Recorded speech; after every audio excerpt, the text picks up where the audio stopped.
I just got another lithium iron phosphate battery, and I got to thinking to myself, if you look inside the box for this battery, what you get is the owner's manual, all kinds of useful information in there. You get a couple of different sizes of battery studs. You get some short studs and some long studs, and that depends on how many things you want to connect to those studs. And then you get the battery itself, and it ships with these little protective caps that you can just pretty much throw away. I live and work full-time in my 36-foot travel trailer, hence the name Living for a Living. Before we do anything, I gotta get this thing fully charged up, so I'm putting the battery on the workbench back here, and I am putting up my battery charger. This is a 40 amp charger from Power Queen, and that's gonna fill this 150 amp hour battery up from whatever power they shipped it from the factory to 150 amps, so we get a good test. Now that it's fully charged up, we come to my wall of awesome, where I test out all of my 12 volt DC stuff for RV reviews. We start off here with a solar charge controller. These two wires come from my 400 watt solar panels on the roof. This wire goes out to my battery, but you can see right now it's actually not connected to anything through this distribution panel. It's just kind of sitting there, so not part of the test, but wanted to tell you why it was there. We have this electronic load device, and you can see this power cord coming out the top. That runs the brains on the load device, and then over here we have an inverter, and you can see that that is not connected. This load device here is connected to the battery through these cables, and what we're going to do is we've got it set for a constant current draw of 10 amps, and then we can see that the battery currently has 13.76 volts in it, and then I'm going to hit this big on button down here, and that's going to start the test, which is going to light up the fan and start putting heat into the room.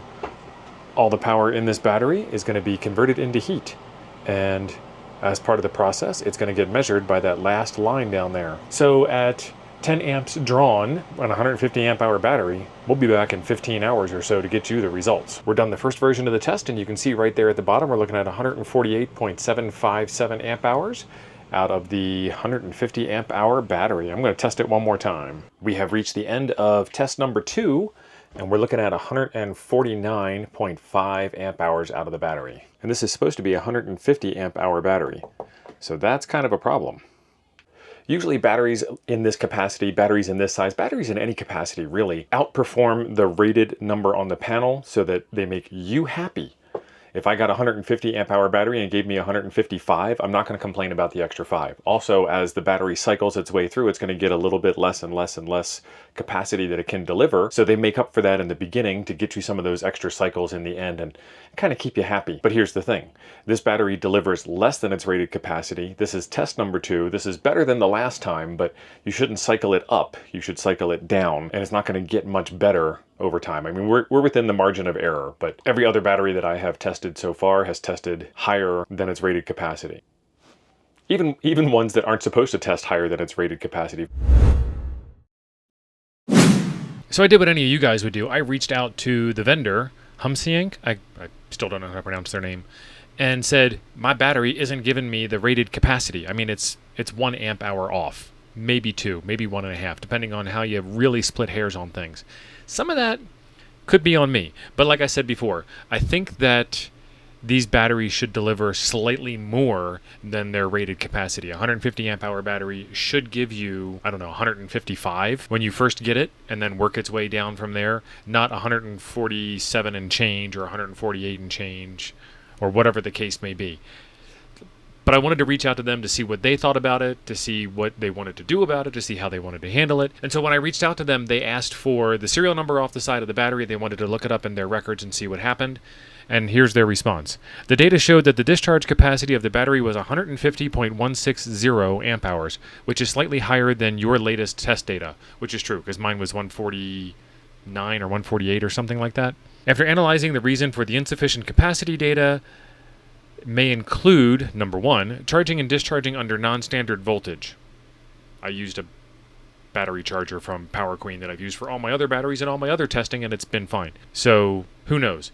Discharging under non-standard voltage, I don't know how you can have a standard discharge voltage. The battery voltage comes out of the battery. That's on them. The battery production month is March, over 4 months. I don't know that that's a good answer. That was number 2. A 4-month-old battery should still do 54.999997 instead of 155, as in this example. We will be so happy if you can help us explain it to viewers. We are in faith with our products and are willing to accept customer testing. So they're standing behind their product, which is good. And if you have a warranty issue, you can reach out to them and you can see what they want to do about the warranty. I think it's good that they actually have the data from the testing, that they have been able to pull it up based on the serial number off of the battery. They know when the battery was made. They have the test report. Let's actually take a look at the test report because they did include that. Okay, and this is where things get a little interesting, because I'm not 100% sure what all these mean. Cycle number, I know what that means. They've done one cycle, one complete charge, one complete discharge. That's a cycle. Charging capacity amp hours, 237.110. That makes no sense. Discharging capacity. They were able to pull 150.160 amp hours out of the 150 amp hour battery. So it passed their test. It took them 2 hours, 58 minutes, 37 seconds to charge, which would be close to 3 hours, which means that they were charging it at about 50 amps per, with a 50 amp charger. So 50, 50, 50 equals 150. That's how they got to their full. Discharge time was 1 hour, 52 minutes. So they were discharging faster than I was. I discharged in 15 hours at 10 amps, and they discharged in about 2 hours. So let's do 150 divided by 2, 75 amps. Wow. I want a battery discharge device that'll pull 75 amps per hour out without burning my house down. That would be awesome. Median voltage. I am not a math whiz. I went to Catholic school and then I went to public school, so I got the worst of both worlds. Median voltage, 12.517. I mean, I know what it means, but I'm not qualified to explain that kind of stuff. Charging energy, watt hours, 3,287 watt hours. 3287.134 divided by 12.517. 262.61 amp hours. That number might show up somewhere else. Nope, I don't see it. Yeah, so I still don't know what that charging capacity is. Let's see, discharge energy, watt hours, 1864.236, so 1864.236 divided by 12.8, 145.64. Let's divide it by their median, 148.93. So I think their numbers are actually really close to my numbers. You take the number of watt hours, so you see discharging energy column at minus 1864.236, and then you divide it by the median voltage, 12.517, and you get 148.936, which would be the amps. So watts divided by voltage equals amps. That's Ohm's law.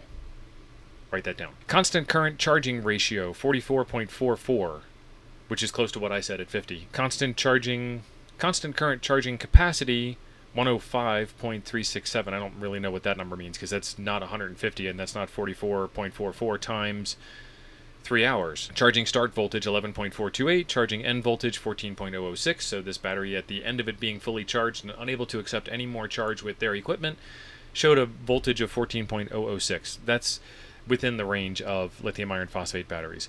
Discharging start voltage. So they started at 13.447.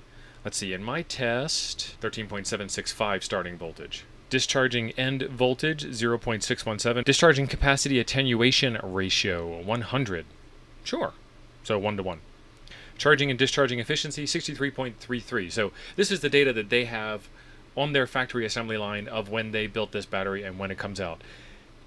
All right, I want to have some fun with this because we can. I love technology. I mean, that's why we're watching this kind of stuff, right? So I've got the image that I showed you. They sent it as a screen capture from a spreadsheet. It was one long image. So I'm sending ChatGPT that one long image. All right, let's do this.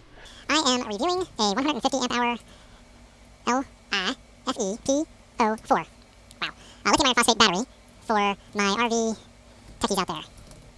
Please take a look. Always be polite to the AI. AI never forgets. And when you're old and gray and AI has taken over the world, they're going to come back and they're going to remember that you were nice. Pro tip.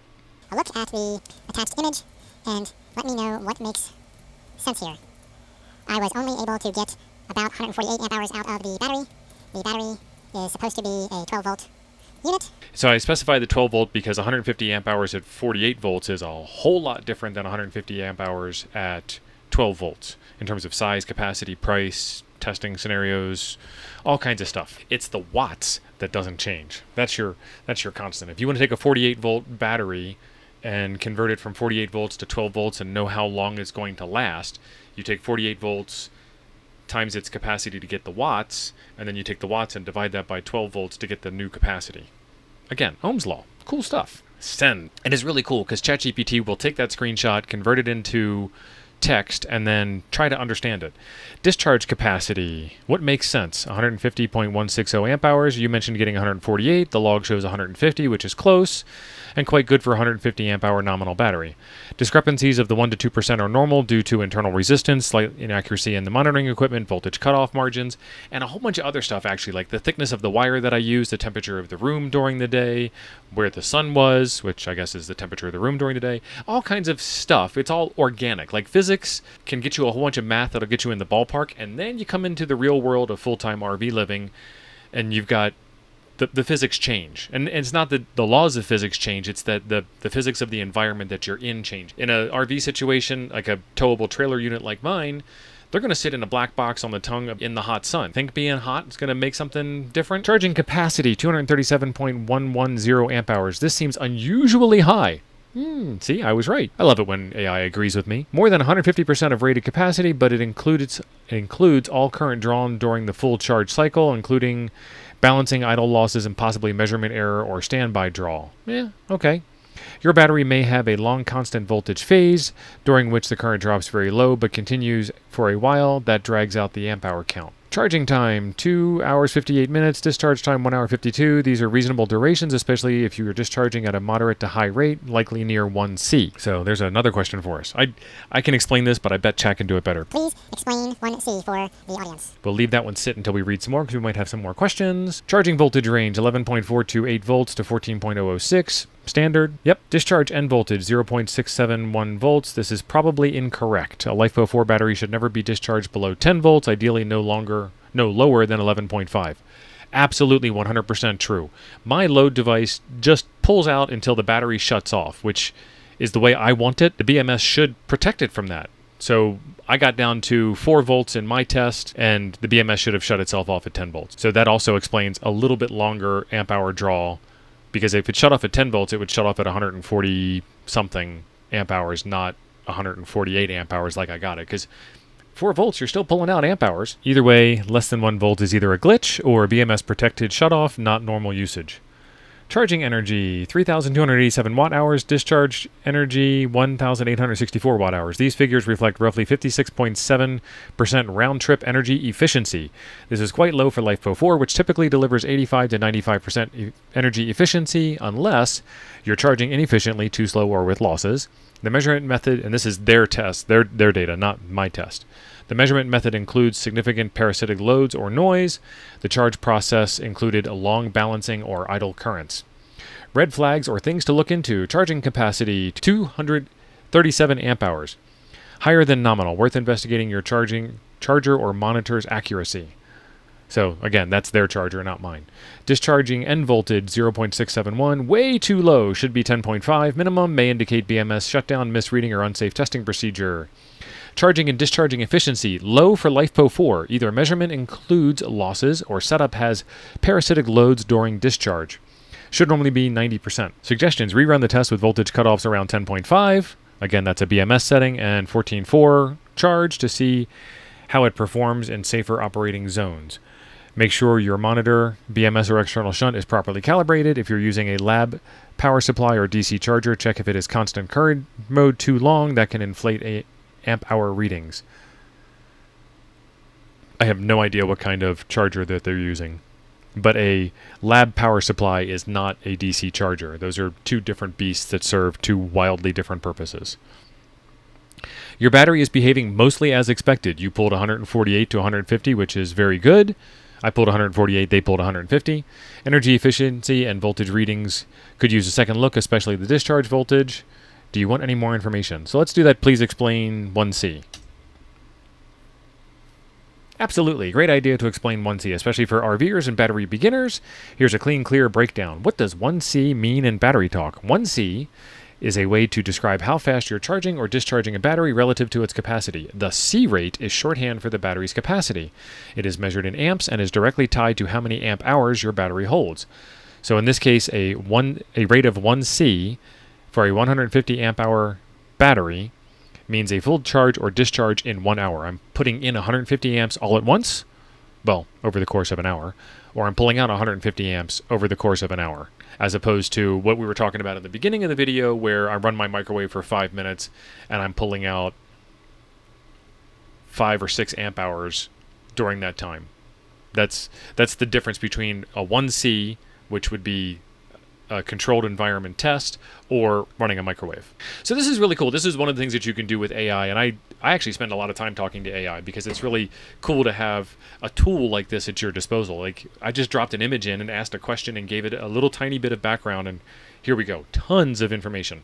Awesome stuff. Leave a comment down below if you understand some of this data differently than I presented it, or if you have some similar conclusions to what I have concluded as I presented this. I think if you really pushed it hard, you could ask for some type of discount in return, or you could ask for an exchange of the battery with them.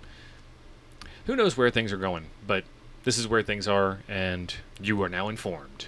Check the description down below for more links and more information on what we talked about in the video. And if you like things like this, hit that like button and maybe subscribe for more information coming out on the channel in future videos. If you have any questions about RV power, solar, batteries, generators, DC to DC charging, etc., leave a comment down below and I answer every single comment. In the meantime, there's a video right over here I think you might enjoy next. I'll see you over there.